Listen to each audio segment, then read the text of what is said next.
Hey, what up, world? End of the week. Jumping in on the NBA standings. Let's do it within this week, within right here. Um, Basic things we've been kind of seeing. Anthony Edwards, oh my goodness, when he hit that dunk.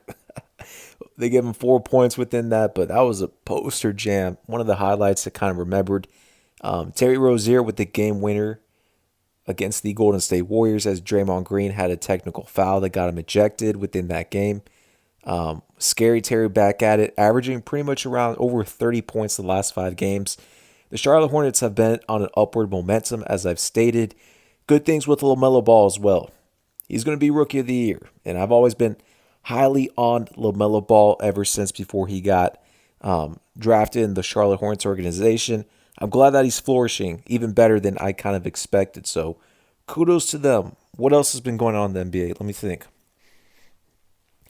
Um, What other news? What other news? Let's see. Kevin Durant has still been out 4 to 5 games with an injury. We did see the Brooklyn Nets um, go off against a high fashion game against the LA Clippers, winning by 4 points. No Kevin Durant.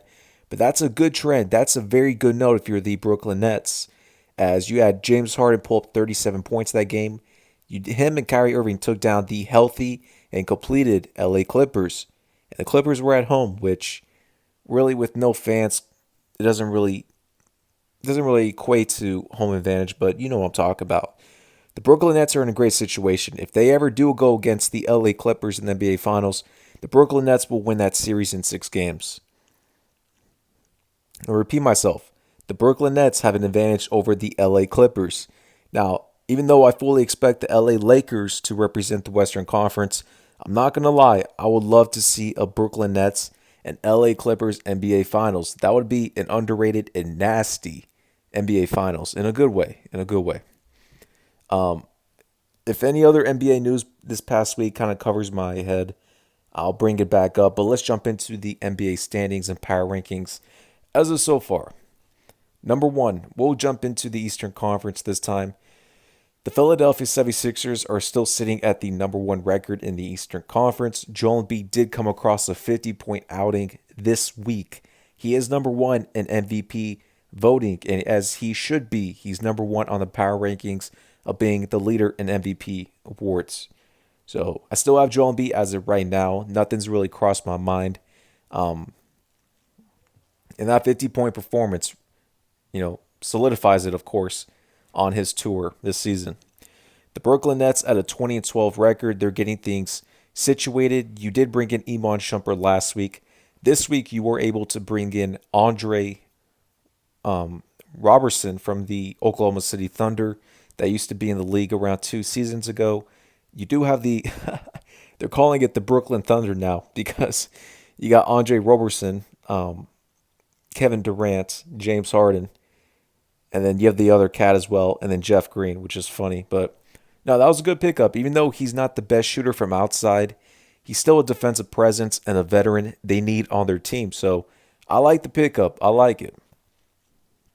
But the Brooklyn Nets, even with Kevin Durant out the last 4 to 5 games, they're pretty much finding an identity. This is a good cause. Push comes to shove, you're putting James Harden and Kyrie Irving in a situation to where they have to work together by themselves within these games. Kyrie Irving is given the blessing of moving over to a shooting guard position and giving the on-ball responsibilities to the primary ball handler, point guard James Harden, which he's been flourishing as giving you around 11 to 13 assists a night on a daily basis, pretty simply. So the Brooklyn Nets are fixing things internally. Now they do need to bring in another defensive anchor, another big. Number one on their list should be JaVale McGee. Andre Drummond potentially could get bought out or trade proposal. We'll see about that. That's more on the back end. But another name is Boogie Cousins. He will be parting ways from the Houston Rockets this week. They will waive him. The top two teams you got to think of are going to be the Lakers and the Brooklyn Nets. An X Factor team could be the Miami Heat, as we've been hearing. But if I'm the Brooklyn Nets, you really want to get JaVale McGee at any cost whatsoever. But they've been going up in power rankings. The Brooklyn Nets could take that number one seed pretty soon and take it by good force. Let's see. The Milwaukee Bucks, they had lost four in a row. They've been getting kind of getting back to earth. I mean, I really don't have any comments on Milwaukee, man. I mean, they're not coming out of the East. They're not winning a championship. I just don't like the direction of this team, man. You brought in too many first round picks for Drew Holiday, which I guess you had to do because they weren't going to trade away Chris Middleton. And I've always stated the momentum of that team had 2 years in 2019, 2020.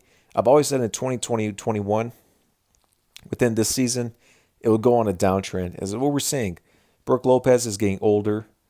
Um, their bench is very suspect. I don't like their roster. I don't like it. I don't care for it. So they got a big offseason ahead of them. Um, I don't know. I don't got much to say about Milwaukee. I don't have my eggs in the basket with them. I have it more on the Brooklyn Nets, but whatever. At number four, the Indiana Pacers sitting at a 15-14 record. They're always going to be in the middle of the pack. I don't have much to say about them either as well. Hey, surprise, surprise. The Toronto Raptors, not only do they have a winning record now and back in the playoff positioning, but they jumped to a fifth seed over the Boston Celtics. One of the most disappointing teams so far as a contender have always been the Raptors and the Heat this season. Now we're seeing the Boston Celtics in that same mix, staying at a 15-15 record, losing to the New Orleans Pelicans in an overtime game today. It's not a good look, especially Danny Ainge have his interview stating that they're not a championship team. You have more eyes on Kemba Walker and quietly coming into Brad Stevens as well. Not a good look. And Marcus Smart's out for the whole rest of the month. So, not a good look for Boston. They're not looking like in that contender category. They're looking like they're presenting themselves as pretenders. But who knows? It's been 30 games. We're getting pretty close to being halfway through the season. We'll give them some time. The Knicks and the Hornets still holding on to those playoff positionings in the standings. The only team I'm keeping my eye on is the Miami Heat that's been kind of getting up in the standings, especially after winning against the LA Lakers. The Miami Heat, after next week, they should be pretty close, if any, at being at 500. So I fully expect the Heat to get back in the playoffs, which I've stated a couple weeks ago that they would.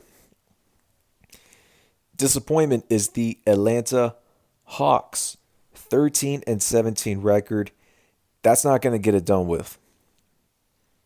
This is supposed to be the season. They're supposed to squeak into the playoffs. And if they don't, it's not a good look, especially after having the acquisitions of Danilo Gallinari and Bojan Bojanovic. And they are trying to let go of John Collins. Let's see what trade can go down if any. The Wizards have won 4 in a row. They're at a 10-17 record. They will go against the LA Lakers coming up this week. Let's see if Washington can actually make a push because you got to remember, they're only 3 games away from the 8th seed. So there could be some surprise teams in there. Who knows about it? And the Cleveland Cavaliers, as I've told you guys 2 weeks ago, they're not making the playoffs. They came back down to earth. 10-21 record. They came down pretty quick. And the Detroit Pistons, they traded away Derrick Rose. Dennis Smith Jr. is finally getting his first start. They are trying to trade away Blake Griffin. So I don't know what's going to happen there. Maybe the Thunder will pick up Blake Griffin for Al Horford swap, and maybe the Pistons will, trade away a first round pick. Who knows? Or a couple seconds. Who knows about that? But keep your eye out on the Raptors as they're increasing themselves into pretty much they can push themselves into a top 3, top 4 seed. Who knows about that? But pretty much the story teams have been the Boston Celtics declining, the Raptors improving themselves, and then Miami Heat and the Wizards slightly coming up, and Hawks going down.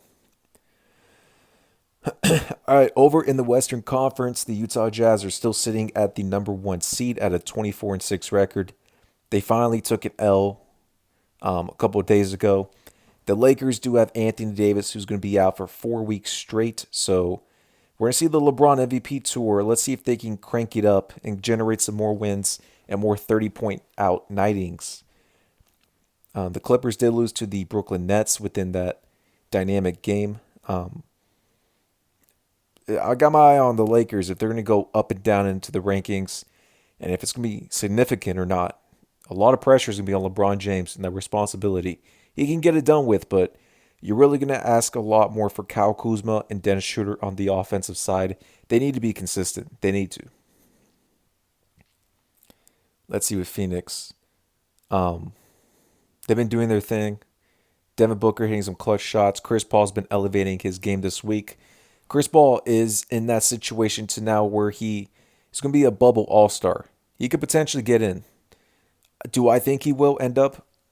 Probably to maybe not, but he's close a bit to there. He's close. The Portland Trail Blazers with Damian Lillard, 18-11 record. Very impressive without CJ McCollum and Nurkic. Dame Doll has been doing his thing. I thought he should have been an all-star starter, but due to fan voting, with the tiebreaker, Luka got in. It is what it is. The San Antonio Spurs sitting at a 6 seed, 16-11 record. It's nice, but I've always stated the Spurs need to blow it up. Even if the Spurs do make the playoffs, which I don't expect to happen, I still don't expect the Spurs to finish into the playoffs, but if that were to, they're getting bounced in the first round, so I don't have really care for them at all. The Nuggets have been slipping down. They've been very inconsistent this season. They'll start off at the beginning of the season at a bad trend.